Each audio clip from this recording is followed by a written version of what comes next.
Hello World. Le parcours de toute personne qui veut débuter en bioinformatique commence souvent par cette phrase Hello World. La plupart des personnes qui veulent aller faire la bioinformatique commencent donc par coder et s'embourbent directement dans la programmation, en particulier Python, R ou R. Mais dans cette vidéo, je te dis donc ce qu'il faut faire, par où tu dois commencer parce qu'il y a un piège. Il y a des gros pièges à éviter et parce que je suis passée par là, j'ai fait tout le parcours de formation que tu peux imaginer puisque moi, je n'ai pas de skills en bioinformatique à la base. Je viens de la biologie. Tu as déjà vu, tu as eu à voir mon parcours que ce que j'ai eu à faire pour arriver en bioinformatique. Dans cette vidéo, je l'ai fait spécialement pour toi, pour te donner les bases si tu veux suivre mon parcours en évitant tous les pièges possibles et comment tu dois faire pour arriver le plus vite.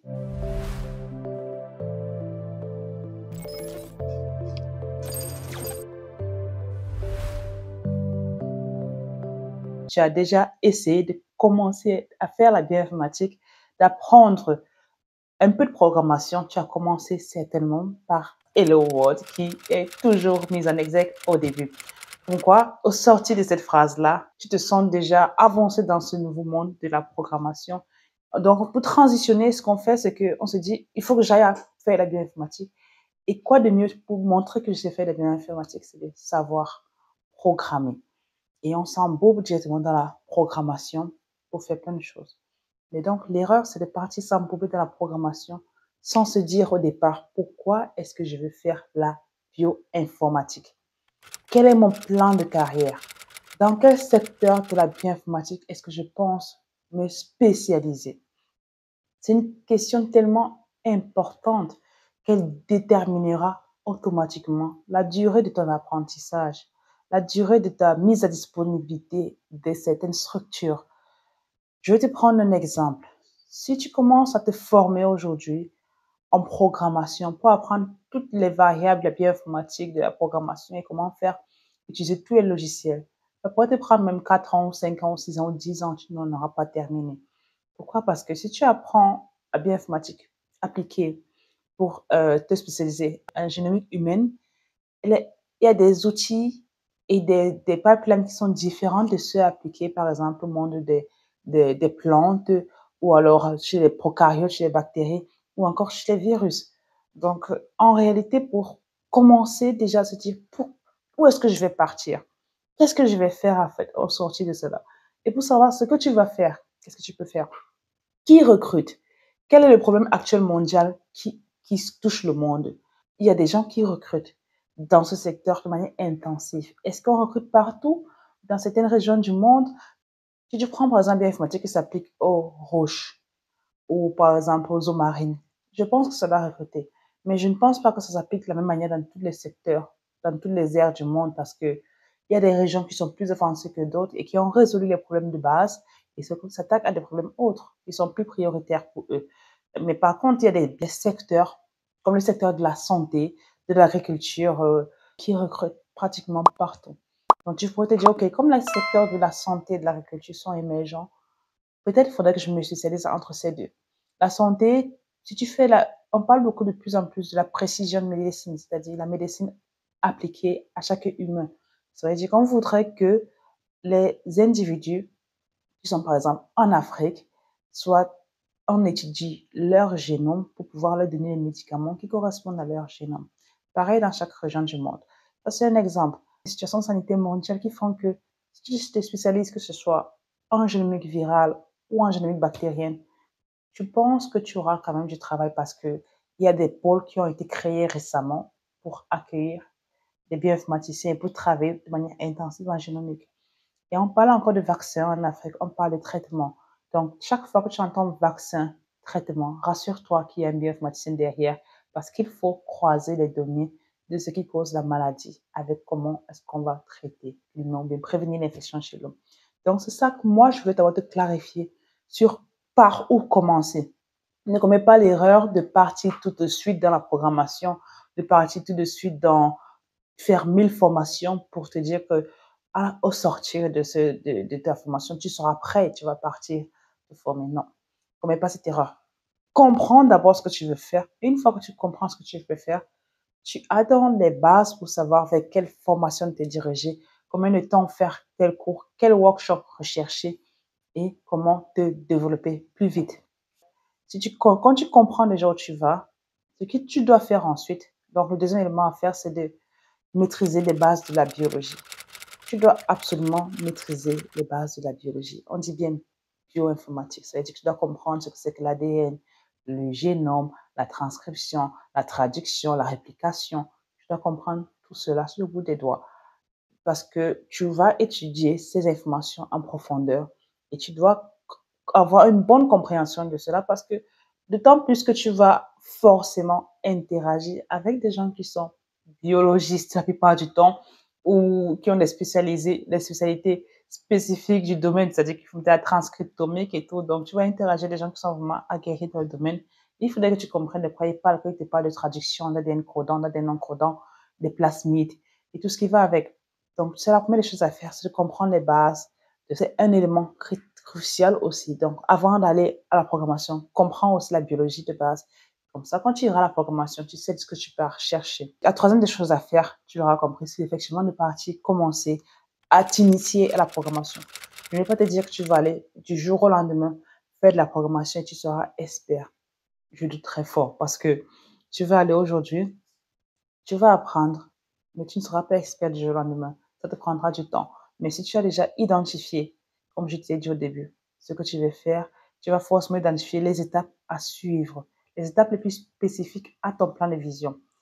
Je te vois bien venir me poser la question, mais pourquoi tu peux vouloir faire tout à la fois? Tu peux vouloir faire, tu es un bioinformaticien multidisciplinaire qui fait tout à la fois. Je te l'accorde. Effectivement, tu peux vouloir être un bioinformaticien multidisciplinaire, mais après combien d'années? Après combien d'années es-tu prêt à payer ce prix? Est-ce que tu veux faire 10 ans, 20 ans pour être ce bioinformaticien multidisciplinaire? Ou alors est-ce que tu penses que tu peux réussir à le faire en 1 an ou en 2 ans? Parce que je te rassure que même la plupart, les plus grands bioinformaticiens du monde ne sont pas multidisciplinaires. Ils ne le sont pas. Si oui, ils le sont devenus avec le temps. S'ils en existent, ils n'ont pas fait tout à la fois au début. Ils se sont sous-spécialisés dans un domaine. Par exemple, moi, j'ai fait de la génomique bactérienne. Je me suis spécialisée dans la génomique bactérienne. Une fois que je me sens suffisamment confortable à la génomique bactérienne, je peux migrer vers la génomique virale. Pourquoi? Parce que les deux sont très proches.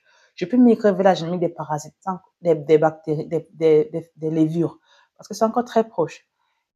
Dès que j'ai déjà ce règne des micro-organismes, je peux aller voir maintenant la génomique humaine si je veux, ou des plantes. Bien sûr, quelqu'un peut faire tout à la fois, mais ça prend plus de temps. Donc moi, ce que je te conseille, c'est de te sous-spécialiser dans un domaine de programmation précis. Et quand je dis sous-spécialiser, il y a des bases de la programmation, comme Python, oui. Tu vas apprendre Python, tu vas maîtriser toutes les bases de Python. Tu ne vas pas apprendre Python pendant 7 mois, 10 mois, 1 an. Une fois que tu maîtrises cette base de Python et que tu peux implémenter les bases, va pratiquer ces bases-là. Intègre des workshops, intègre des communautés scientifiques, des communautés de bioinformatique, va faire des workshops pratiques. On t'apprend comment utiliser Python pour pouvoir gagner en temps. Et si ces workshops sont spécialisés dans les parasites ou dans les bactéries et que ça cadre avec ton aire de recherche, avec ton plan de carrière, tu auras tout simplement plus de chances d'apprendre à ce niveau-là. Donc, apprendre la bioinformatique, apprendre la programmation, c'est bien, mais savoir quoi va te servir, c'est encore mieux.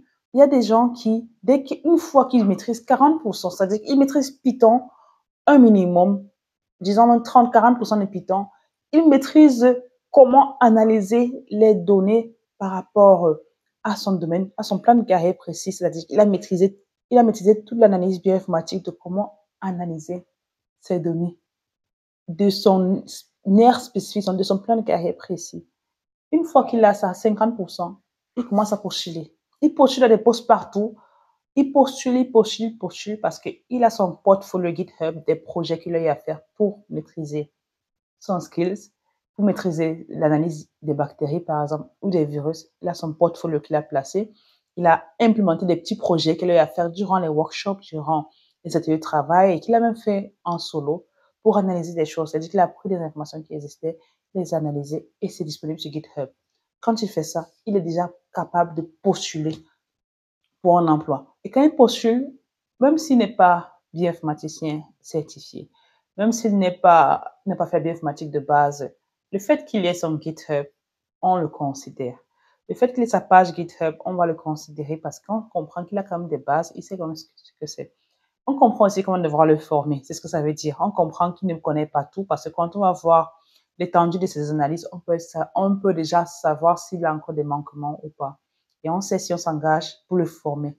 Et tiens-toi bien, il y a des gens, j'en connais des gens qui ont réussi à avoir des postes dans des grandes structures comme ça. Ils sont allés avec le peu qu'ils connaissaient, avec le peu qu'ils avaient fait. Ils ont montré qu'ils avaient fait des analyses précises. Ils se sont assis à côté maintenant des gens qui les ont mentorés pour qu'ils puissent développer le plein potentiel bioinformatique. Et là, c'est beaucoup plus facile parce qu'il est déjà intégré. Il va faire ça tous les jours. Quelqu'un à côté peut lui montrer comment utiliser les logiciels, comment apprendre plus vite, comment modifier les scripts.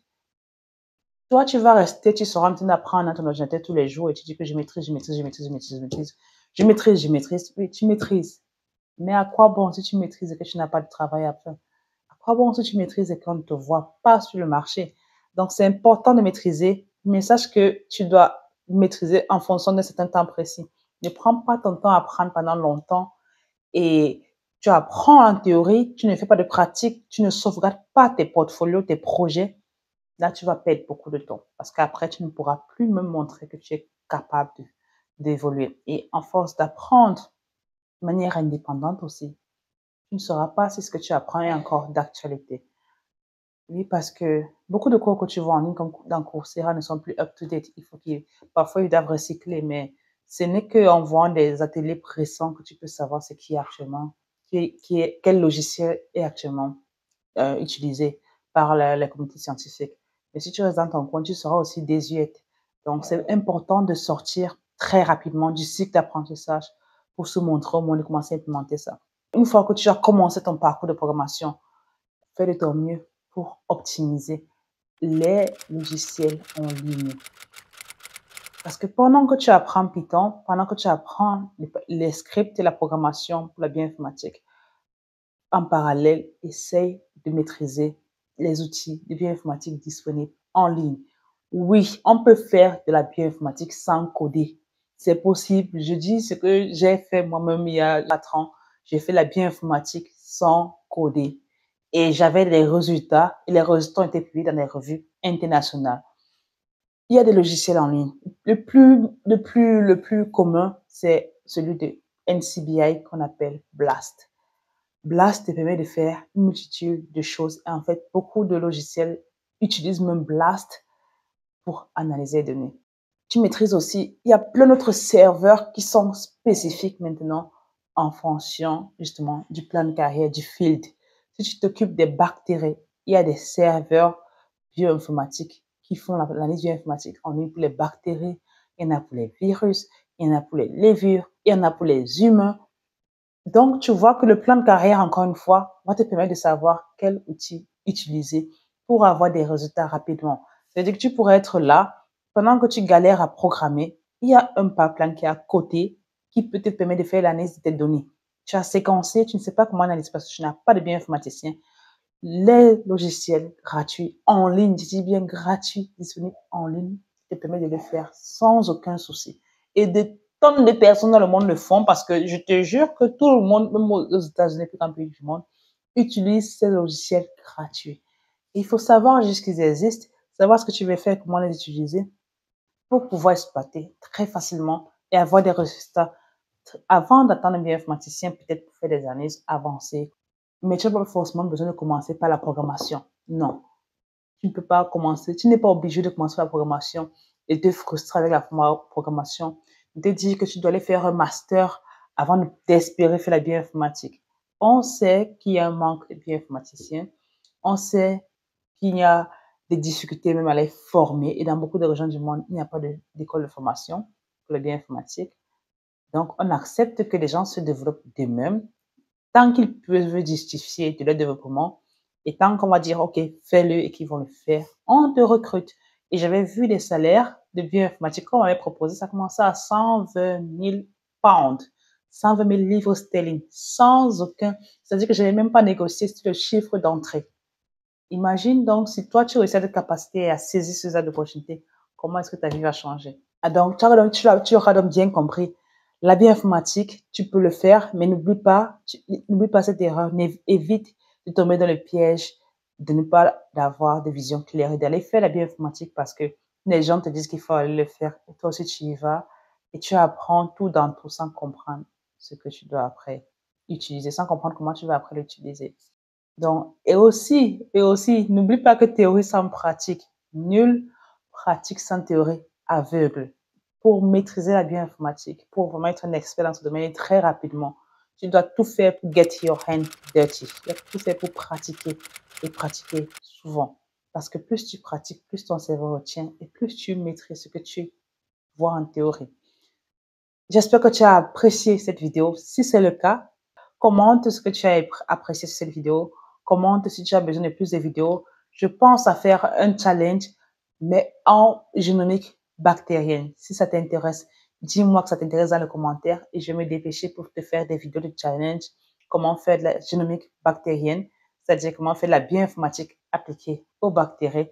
Tout savoir de A à Z, passer de zéro à héros. Si ça t'intéresse, laisse-moi des commentaires, laisse-moi des likes et partage la vidéo à tes amis pour qu'eux aussi viennent s'abonner à la chaîne et qu'ils puissent en trouver de la valeur.